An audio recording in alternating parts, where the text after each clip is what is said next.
It is that chilly time of the year when we all snuggle up to keep ourselves warm. But for young adolescent boys, it is that time when they leave their families to spend some time in the mountains to come back as men. This is the traditional initiation season.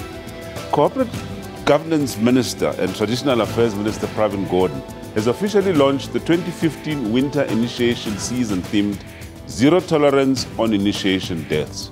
Minister Gordhan called upon all South Africans to work with government to ensure that the initiation season becomes a safe one. But why this call for safety?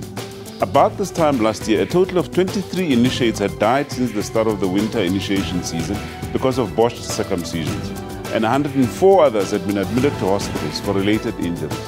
This year, reports are that at least 10 young initiates have been admitted to Eastern Cape hospitals as a result of botched circumcisions. So today we reflect on the traditional circumcision practice. We have an expert panel of guests from the Ministry of Traditional Affairs and Wits University to help us understand how this call for safety can be achieved. So keep yourself warm, sit back, relax, and learn from this exciting show ahead. And for any questions or views on this topic, please call us on Johannesburg 714-6843, 6847 or 6857. Or interact with us on our Facebook page, SABC Health Talk, and on Twitter at SABC Health Talk, including our email address, healthtalk@sabc.co.za. I'm Dr. Sello Mutaung, and this is Health Talk.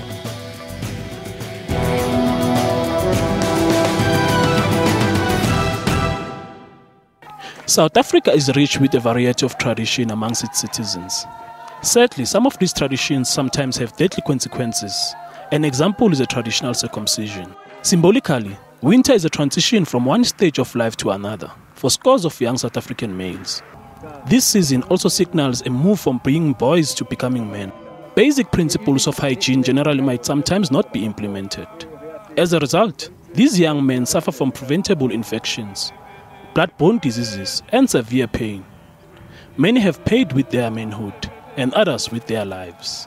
It is vastly rural and has got very bad terrain. And the second reason is that they had more deaths than any other district in the past season, and that they have more illegal or unqualified traditional surgeons. The Department of Health has set down regulations to govern initiation schools. One of the rules stipulates that an initiate must be 18 years old and have full support of his parents or legal guardian to enroll. But some greedy traditional initiation schools operators, who seem to have more regard for money than a human life, often overlook these laws. Currently, when the police find the illegal schools, they can only close it down, ban it, dismantle it, and the person walks scot-free, because there's no law that says you can be arrested and be prosecuted. And therefore, in the policy, we are proposing that going forward in the legislation, we must then criminalize all illegal schools so that anyone found running an illegal school can be arrested, prosecuted, and be sentenced to jail. The doctors must get involved so that at least they get a thorough screening. As the winter ritual winds down, trained health professionals are left with a medical mess of infection, dehydration, and mutilations to clean up. Now, the rite of passage is typically a ceremonial event in which a person enters a new phase of life, such as puberty or marriage. In many cultures, a child goes through several graduation stages which recognize his or her growth and assign him a place in the community. Now, certain rituals are then performed to mark these stages, and an example of such is the traditional initiation ceremony. That includes, of course, the circumcision practice. Now, let's understand a bit more about this tradition from our guests. First up, we have Deputy Minister of Corporate Governance and Traditional Affairs. I must say it correctly. It's not just traditional affairs, but corporate governance and traditional affairs. Yes. Mr. Obert Papela. Deputy Minister, welcome to Health Talk. Thank you very much, and I'm glad to be here. Thank you. And then, of course, we also have Dr. Kevin Behrens. Dr. Behrens is Senior Lecturer in the Steve Biko Center for Bioethics at Wits University. Dr. Behrens, welcome to Health Talk. Thank you. Good to be here. All right. Now, we're talking about a very emotive subject, and this is the time that it happens, Minister. Perhaps let's just start with you. Just understand what this initiation or rite to passage custom is about? It is a very old age tradition that has been practiced by Africans for many, many, many centuries. And it has always been the way of preparing young boys in a rite of passage to adulthood. And others will say manhood, but we prefer to say adulthood because manhood means something. Is when you get married then. Right. And yet they can go through the passage just to be prepared to be adults. And then in it, obviously, there are cultural rights then that they get trained on. There's ritual issues also that are also involved. And that is why each time when you go, you never tell those who didn't go what happens there. And then circumcision is but one of those particular activities. Yeah. Interesting that you say when you go, you never tell the others about what happens there, which actually may be part of the problem, but we'll come back to that. Okay. Now, we often hear about the Eastern Cape, Limpopo in our country. Are there sectors of our population or, our communities that practice this tradition, or is it practiced by everybody? Well, everybody practices it in terms of the indigenous groupings in South Africa. Right. And but obviously, then they get divided. Those who then embrace Christianity then tend to move away from it, and then they then prefer to go and take their children to health centers, clinics, and hospitals for circumcision only, but then believing in Christianity. But there are those who are more traditional and cultural, who still believe that the cultural and traditional way is the way to go. And so you find communities divided. But in the Eastern Cape, it seems to be everybody because of stigma issues that are associated with it. And then there's a grouping within the Eastern Cape called Amambondo, who stopped practicing it some 1,000 years ago. But all of a sudden, the kids now are in demand and demanding and putting pressure on their parents that we also want to go, because one, at school, the other boys laughs at me to say I'm not man yet, I'm not adult yet. And when there are cultural and social gatherings, you will then get told that you can't be sitting with us because we are still a boy. And therefore, even if you are old, you are maybe 70, maybe 50, maybe 30, they'll tell you that you are still a boy. And then therefore, then gets associated with you as a stigma. You can't fall in love with girls because they'll tell you that you are still a boy, even at particular age groups. So people are then, in the Eastern Cape is a stigma, so everybody does it in the Eastern Cape. Whereas in other populations, it depends on the Christianity beliefs or the cultural belief. Right. Let's understand from an academic perspective. I mean, Dr. Barnes, you've studied this and written about it quite extensively. What's your understanding of this custom? Well, I think the Minister has expressed it well. It's a rite of passage from childhood into adulthood.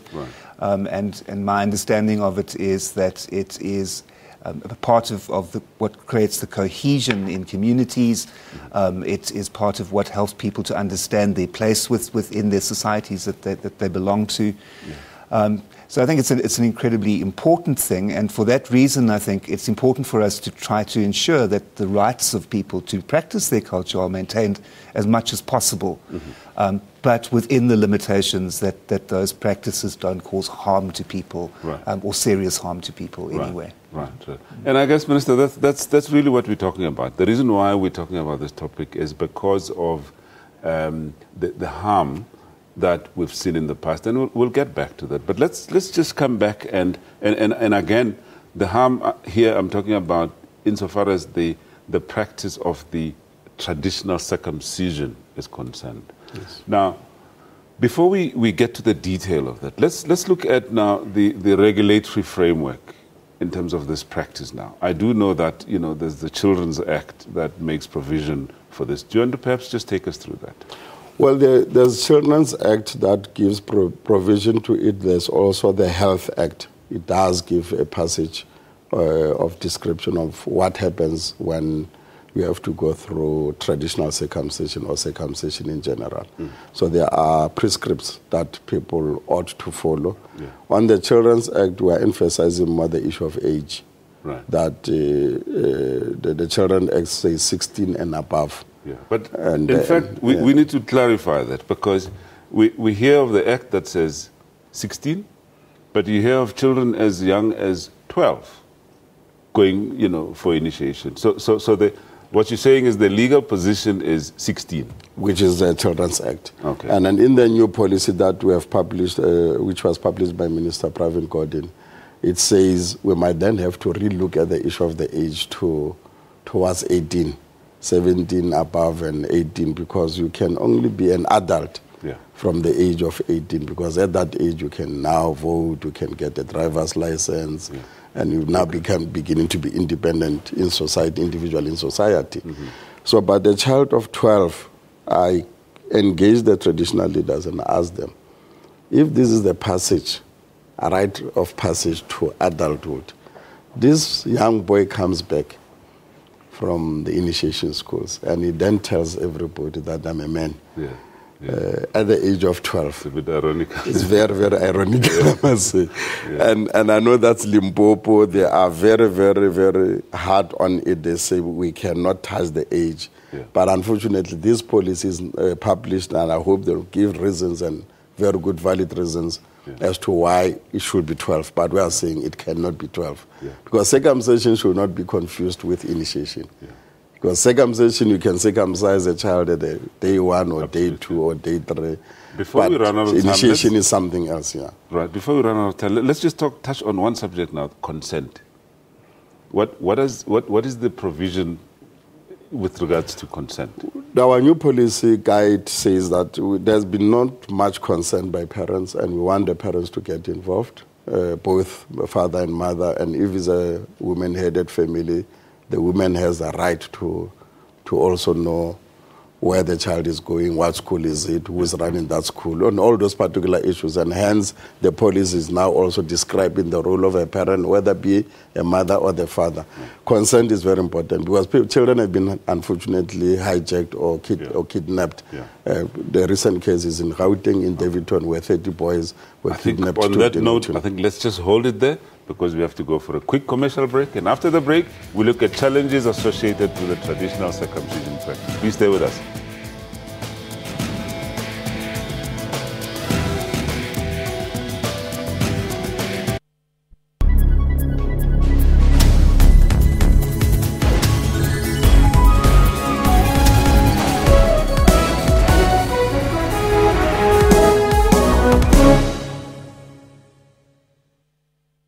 Oh, hi.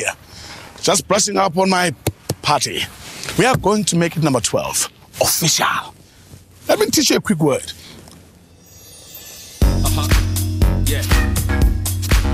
Kwaito style. A woman who has mastered the art of dancing in high heels. It's up and flip. Up and flip. Help make Party South Africa's 12th official language. Sign the petition today. Selfie? No.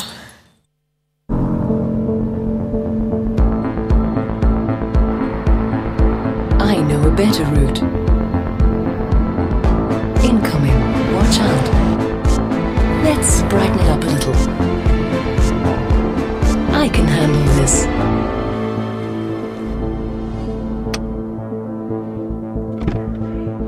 Engineered intuition. The new Audi A6.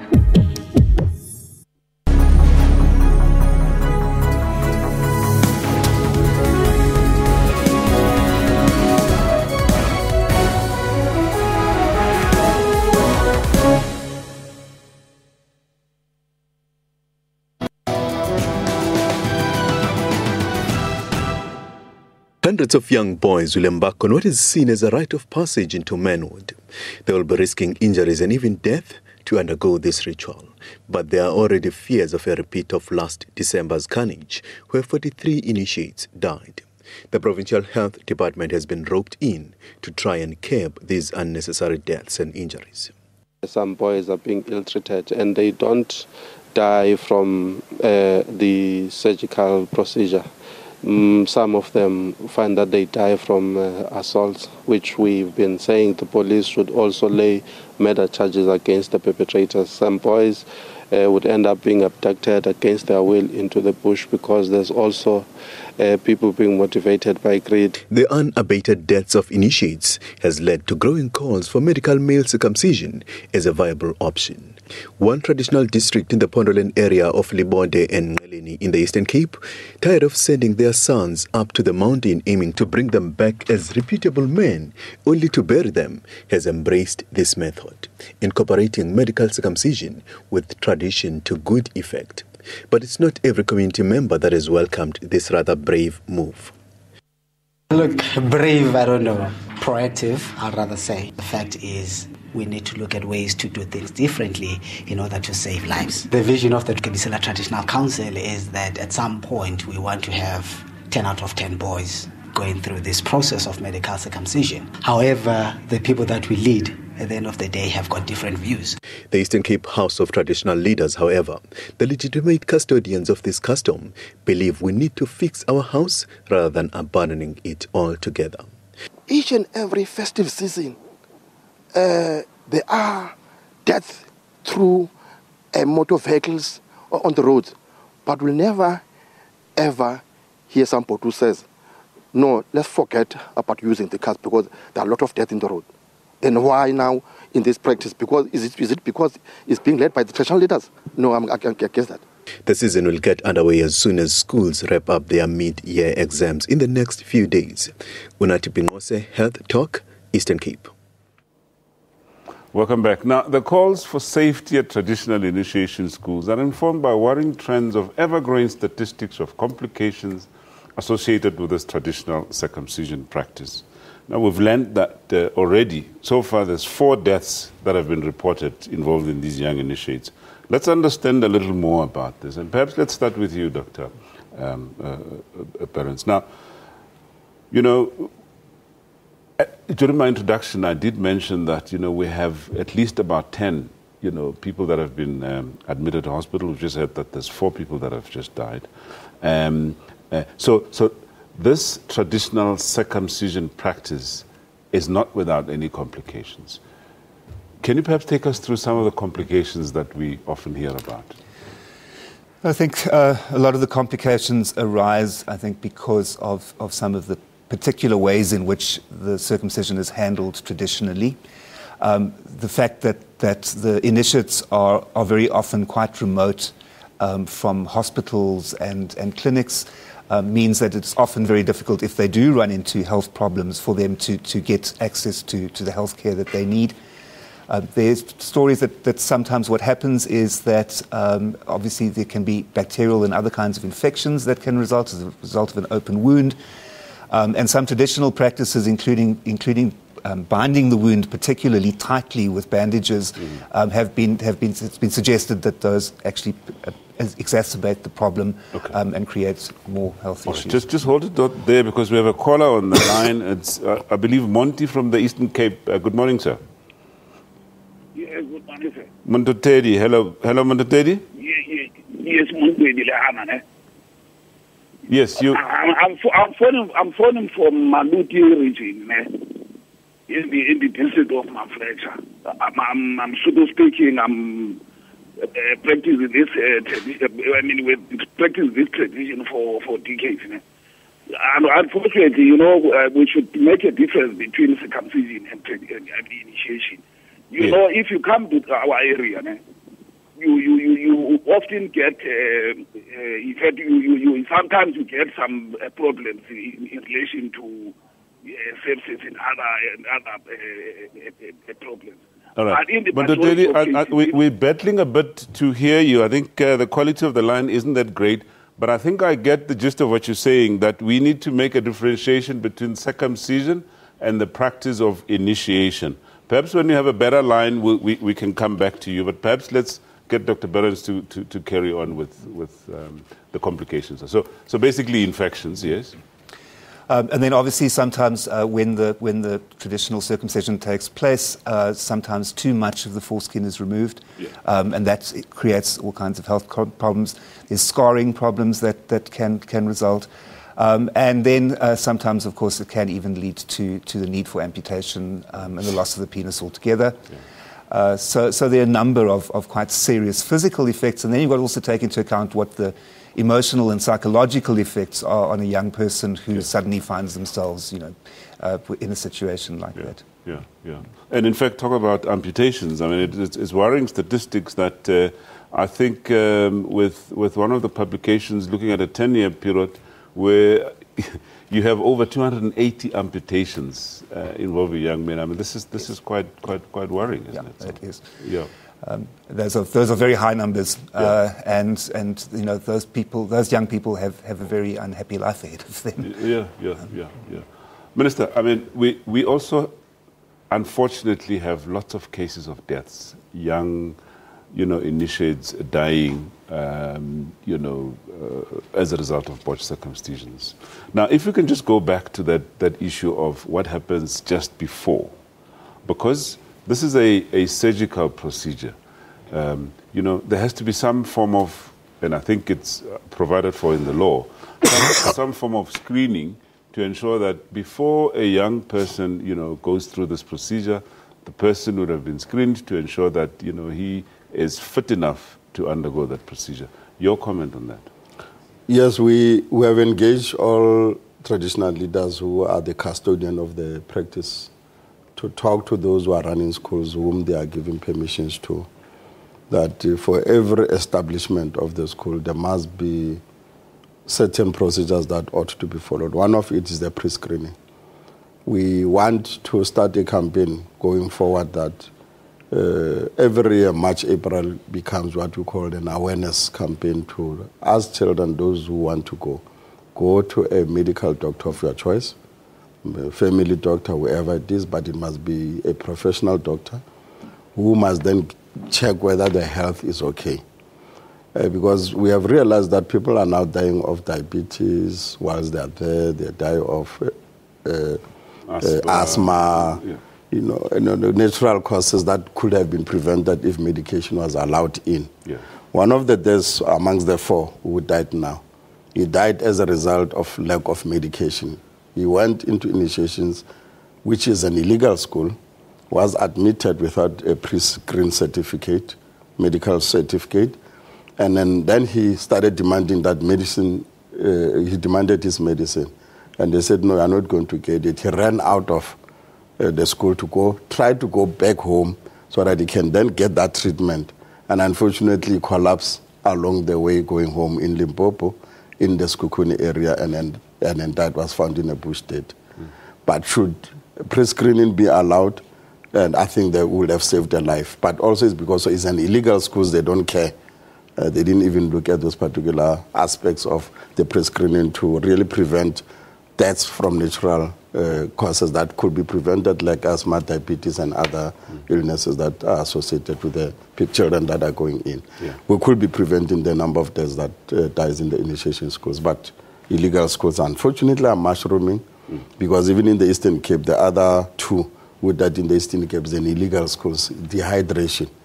We have been saying to them, please ensure that there's water and plenty of water in the schools themselves, because you can't go to a hospital, be on a bed, and then there's no drip that supplies the body with water. And parents will be fighting to say, why is he not on drips? And therefore, water intake is very necessary, and it's very important during the healing process after the circumcision has taken place. So the body must continuously, the body fluids must continuously flow in the body. Yeah. So don't deny these kids water.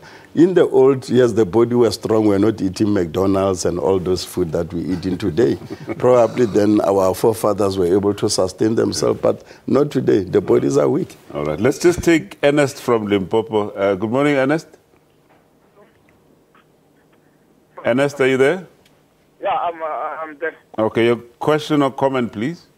My comment is why Eastern Cape and then this is that the older time is not nowadays people die, and then in the site of Limpopo, maybe you've got only 1 died, but the Eastern Cape is worse. Yeah, I don't know why. All right, okay. Thank you very much. I think it's a valid comment there, and I think what Minister what the caller is saying is that if you compare Limpopo province and the Eastern Cape, where this tradition is practiced, you seem to have more deaths in the Eastern Cape province, and Limpopo seems to be doing well. Yeah. Okay. Well, before your comment, okay, maybe just a quick comment, yeah? Yeah, definitely it's true. The statistics still indicate Eastern Cape as a worrying sector, but particularly in the Eastern Cape is the Mampondo area, because they've not been practicing it for over a period. So the skill is no longer in abundance. They don't know how to do it.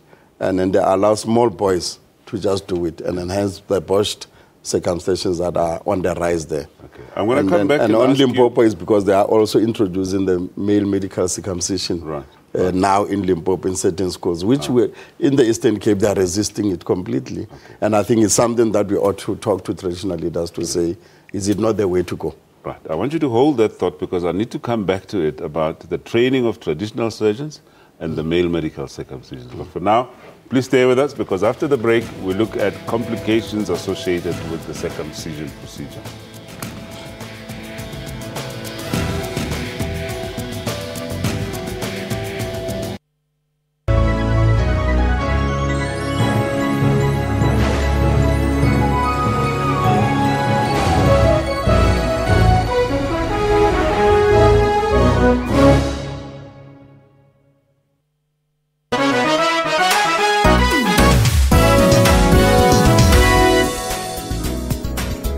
Your World makes it its business every evening to round up the leading local stories and international news to keep you informed all the time.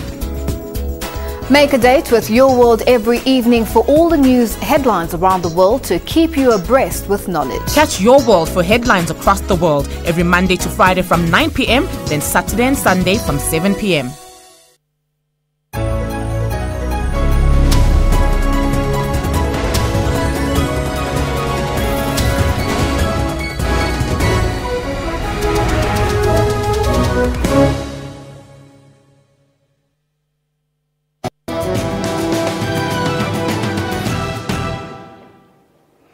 Okay, understanding causes of any challenge goes a long way in working out a solution. So why do so many young men end up with severe complications, injuries, and sometimes death in what is supposed to be a simple and safe procedure?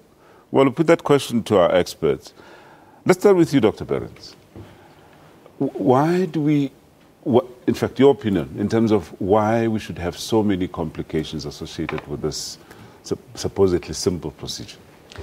Okay, so the procedure medically is quite simple, and if it's done in the right way, you don't have these sorts of complications. And so generally when circumcisions take place in a hospital-type environment with trained personnel, we don't have this kind of problem occurring. Yeah. So clearly one of the problems is the ability of the traditional surgeons themselves to be able to perform these procedures in the correct way. Right.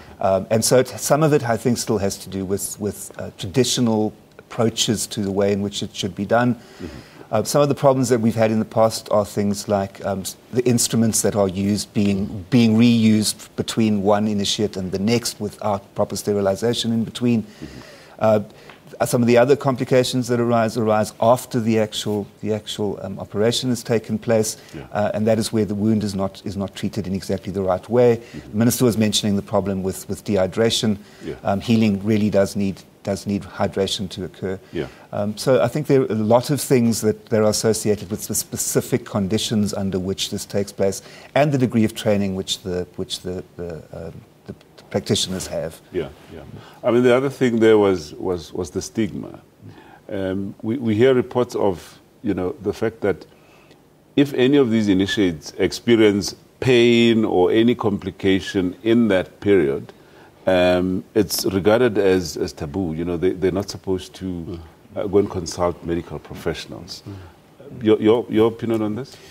So exactly, the problem is that when the initiate begins to realize that there is actually something physically wrong and something that they should give attention to, they now feel social pressure rather to keep quiet about it, not to admit that they actually need help. Maybe it makes them less of a man. And there's a great deal, I think, of social pressure around that sort of problem. Yeah. Okay, let's take Lucky from Limpopo. Hello, Lucky. Hello, how are you, sir? Good, how are you? Your question or comment, please? Yeah, actually, it's a comment. It's not really a question. Yes. Yeah, look, I just want to comment and say I think the government is not really taking an initiative to actually stop this thing, because each and every year people are dying, but government seems to be quiet about this initiation school. And I can really tell you that if government can really come out very clear and say this thing needs to stop, and whoever does it will be doing it illegally and will be liable to charges. I don't think this can carry on. I mean, because we cannot compromise to see people dying each and every year. I mean, so to me, I mean, it's unacceptable. I went to the initiation school in 1993, long time ago, but if you can ask me what is it that I've learned from that, nothing that I can show. So, yeah, actually, that is my comment. The government must just to get clarity, are you saying the whole traditional circumcision tradition should stop completely? Exactly. That is exactly my point, that government should actually stop this thing completely and say whoever practices this, it will be practicing it illegally, and that person might be liable for charges. All right. Thank you for your comment and question. Thank you. Says government is not doing enough. The tradition must stop completely. It's a question of, rights now. Minister? No, I don't agree with Lucky from Limpopo, because the traditional aspects of initiation, it's 80% cultural training, social training, and then so forth. And 20% is associated with circumcision, the surgical part of it. And the problem is to the 20% that we're dealing with here now, to say how do we begin to improve on that 20% that does not take lives, and it does not kill, it does not also make the young boys to lose their manhood. And I think that's where the big challenge is. Not about the 80% of associated with training to be prepared as a young man or an adult. And I think there, like, he is missing the point itself. It's a very good practice way of contributing to the social cohesion, your social behavior, and then in terms of the traditions and the customs of that particular grouping itself. Dr. Beres, I know you have strong views on this. Here's this 20%, as the minister says, that tarnishes the entire tradition because of the complications that arise from this, that include death. Hence, very strong views from, people like Lucky, who say it must be completely scrapped. Now, how do you then achieve that balance between the right of people to, undergo their traditional customs versus the safety aspect? So I think it really is important that we acknowledge how important people's identity is within their social groupings, how important community is to people. And there's been a lot of theoretical work done in recent years about so-called identity politics, and about the fact that very often our sense of our self-worth, our esteem, is very closely related to our culture and our cultural practices and belonging to a culture. So I think those are really important things. And I think it's really good that in our constitution we have made provision for cultural practice in that sort of way. And the protection provisions thereof. Yeah. All right. Okay. Let's take Cedric from Limpopo. Hello, Cedric. Hi, how are you? Good, how are you? Your quick comment or question, please. All right. My comment is age, I heard you talk about, is not really an issue because from as far as 1996, we had boys of age around 8 who went with us. I was 12 at that time, but there wasn't these things of people dying. We all went there and came out alive. And what I'm saying is, an age is not a major issue, and it does not actually mean that after initiation school, a person is a man automatically. It doesn't give any effect of you being a man. It's not like we automatically translate a person into a manhood, as it has been said. All right. It's just a process. Okay. Thank you, Cedric, for your comment. Okay, thanks. Age. Surely Cedric cannot be right. No, cannot be right. So the age thing, for me, the problem here is that we are talking about a situation in which someone who's going to go through this sort of process should be making an informed decision that this is their own choice of something that they want to do. Anyway, legally, a child cannot give consent, can it? No, cannot give consent. The parents must. But also just taking a child of 7, 8 is unthinkable. I had a case last year where one child in Mpumalanga went at the age of 7, and the class teacher was telling at the funeral, because he died unfortunately in the circumcision school, in the initiation school, and the class teacher was giving a speech at the funeral saying, the child was telling me that, Madam, I'm going to the school. When I come back, I'll be a man. And I looked at the class teacher, and I was going to speak after, and I said, but class teacher, you should have said that you are still young, you cannot go there. Can you wait until your age is ripe and not long? And in the Eastern Cape, the situation of age, I really congratulate them on that particular one. However, the stigma is the big issue there. And the consent issue is then also a big issue in the Eastern Cape, because the child wants to go, the parents didn't do it. Yeah. And then when they go to the parents says, no, you cannot come to us. The children were kidnapped in Davidton. When they were found in Danielton, the police said, now here they are, and they came with the parents, the police. The children said, sorry, we consented to it as us. Sorry, parents, because I approached your mama, and we said no. So we need to fix the relationship between children and parents and ensure that for parenting, it's done in a consensuous way, where people are aware of what their rights are and what their rights are not. Yeah. Okay, my apologies for interrupting you there, Minister. Let's take a call from Uganda. We have Majo. Hello, Majo? Ajo? Okay, sorry, we seem to have lost Ajo. Okay, at this stage, we need to just go for a quick commercial break and basically say what should be done to ensure that we make this tradition a safe one. We find out after the break. Stay with us.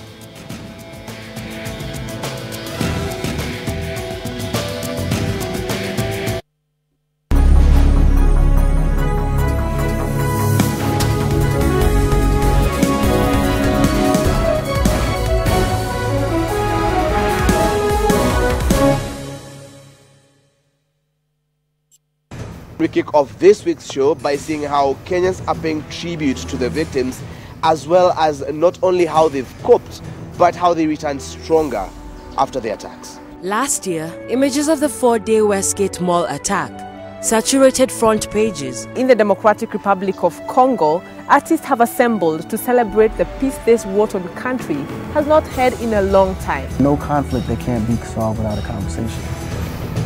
The Journal, every Saturday at 1:30 on SABC News.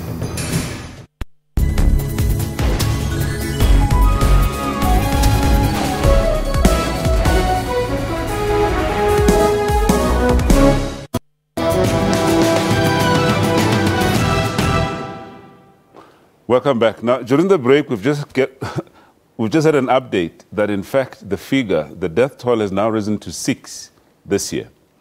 And of course, the question is, what can we do to make sure that this tradition is safer? Let's ask our experts. Minister, I think let's now seek out solutions, because this is really becoming a problem. Every year we're going to be looking at the death toll associated with this practice. Let's start from what government can do. Most of the boys obviously have just gone through the surgical operation the past few days. The next 6 days we'll be seeing reports coming in, good and bad. And as we have just got an update that now Eastern Cape is 4, that gives a total now of 6 deaths. It's a critical period, and those who are in the medical field will know that after the operation, the first 6 days are very, very critical. What government is now trying to come up, it's a policy that it's up for public comments. We hope that arising from that policy will be bringing a national legislation on initiation in its totality. Because currently we have Circumcision Act here in the health, the age is in Children's Act, and every province has this and that. So we want to really marshal and ensure that all must then subscribe to one law.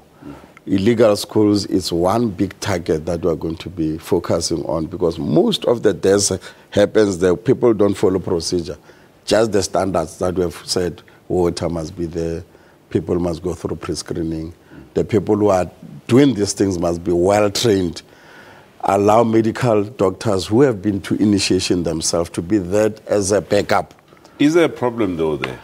Do people allow inspections at these initiation schools? For so long as you have been to the initiation yourselves, yes, in Limpopo, in the monitoring task teams that have been established, they do go in and check whether things are run properly. And then there are medical doctors who have been to the schools themselves, are there as part of the teams that monitors. They can even go and look at the surgical aspects and see whether it's properly healing or not healing. Even at that stage, they can detect it. But they can only do it in legal schools, because those are the schools known. Yeah. And those who are running illegal schools, they hide away, they go right up there in the mountain, deep in the forest, and terrible things are happening there. And the biggest killer in South Africa is these illegal schools. And I think I'm just so sad that now the death is now increasing, as is the case now. Okay. We have Madimini from Kimberley. Madimini, good morning. Madimini, do we have you? No, we don't have Madimini. Go for it. Dr. Behrens, let's look at the surgical procedure itself now. Your views in terms of, firstly, the traditional surgeon himself, whether or not, we should look at replacing the traditional surgeon with somebody who, within that custom, can perform this in a safer environment, and the environment in which this procedure is conducted. Your views on that? Yes, I think it's important to establish the principle that, as far as possible, we don't want to mess with the cultural, traditional practices. Right. So as far as possible, we want to maintain those. And if we can do that without the results of harm to people, then we can do so. So in a sense, I think we're facing a situation now which would say, if we tighten up our laws, as the department is now trying to do, if we have one set of laws that applies across the whole country, it's a bit of a mess at the moment, and if there's more clarity, and if we can ensure that everyone who goes through these practices is protected by the law in some sort of way, if we can do those things, then perhaps we can, with correct training, etc., still leave this in the hands of traditional practitioners. Yeah. On the other hand, if it turns out that over a long period of time we still have these health problems, a time may come in which we have to say maybe it's time to take this out of the hands of traditional practitioners and to have others do the actual circumcision part of it. But ideally we wouldn't want to get there, if at all possible. And I don't think we've done enough yet. I think with the new recommendations and in terms of changes to our law, a lot can be done to make a difference. And I think that we need to focus very, very strongly, though, on training those traditional practitioners, so that they do the things correctly in a healthy, safe sort of way, but also in terms of training them to help the initiates themselves to understand what they're going through, to know what the signs of septicemia, etc., are, so that they can get help if they need it. And one of the things I think is really important for us to do is to get away from this idea that somehow it's a weakness for someone to admit that they are in medical trouble, right, and they need help. We've got to get away from that. Otherwise, this will continue. Yeah, great. Okay, let's take a call. Matibe from Mabopane. Good morning, Matibe. Yes, Ndate. Ndate, nana ke kopa hore why the government is a do over the hospital tsa lebollo, because batho ba shongwa ho molomo, and then ngwana ha ile lo munyane kwa a tla kwa o rena ke monna le sekolong hae. How can we change this thing? The government must intervene. Ba bone hore batho ha ba tlhokofale ho a hiwe a special hospital tsa lebollo. Okay, thank you very much, Matibe. Just quick translation. What the caller is saying is, shouldn't the government look at the possibility of setting up special hospitals for the initiation period where, this traditional circumcision is conducted in those environments? I would imagine within part of the tradition. I think, loosely translated, that's what he says. Minister, I think it's...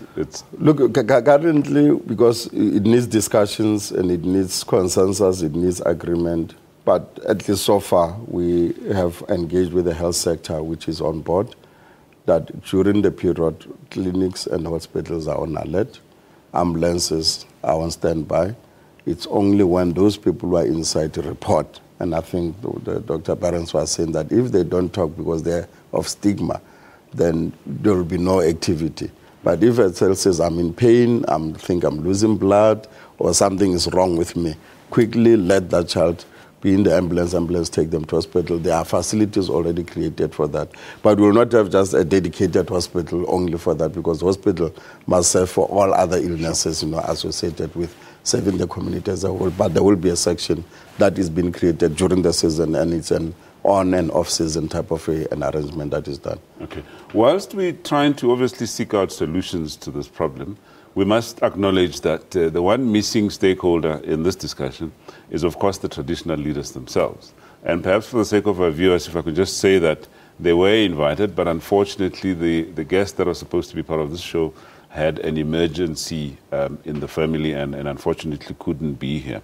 Now, just on that, Minister, there was supposed to be this cooperative agreement between Contra Lesa and your department. Just take us through that. Well, look here, the major stakeholder, the immediate one, that is a statutory body, is the National House of Traditional Leaders. In provinces, we have what we call provincial houses of traditional leaders. So those are where everybody gathers, they meet, they consider, they conceptualize, they give us mandates immediately. Contra Lesa, it's an organization that is more representative of a voice of traditional. Not everybody is a member of Contra Lesa, whereas the houses belong to all of them. But as a stakeholder, obviously involved and active, we do listen to them, we do engage them. I know that on the current policy, there's an issue that they are raising, the role of women. Where does it extend? Because there's a misprint, obviously, in the policy that says women can go in, and I think that's where they have raised sharply, and I agree with them that we might then have to look at that particular aspect. All right, let's take Kay from Mpumalanga. I think this should be our last caller. Hello, Kay. Kay. Good morning. We seem to have lost our caller. All right, your comment on these issues, Dr. Barnes. I think what is important is that we try to resolve the problems we have here, which are harms which are being done to particularly young men. We try to resolve these problems in a way that accommodates culture as much as possible, but also have to take into account that sometimes cultural groups might have to make some concessions. And so some of the ways in which things have been traditionally done might have to change. So, for instance, using an assegai or some kind of traditional instrument to perform a circumcision is obviously going to create various kinds of health problems. So we've already established, I think, in the Children's Act, for instance, that proper surgical equipment needs to be used, etc. All right. I think, it's been a fascinating subject, but unfortunately we've run out of time. Thank you very much, gentlemen, for your contribution. Dr. Barnes, Senior Lecturer in the Steve Biko Center for Bioethics at Wits University, and Mr. Obed Bapela, Deputy Minister of Cooperative Governance and Traditional Affairs.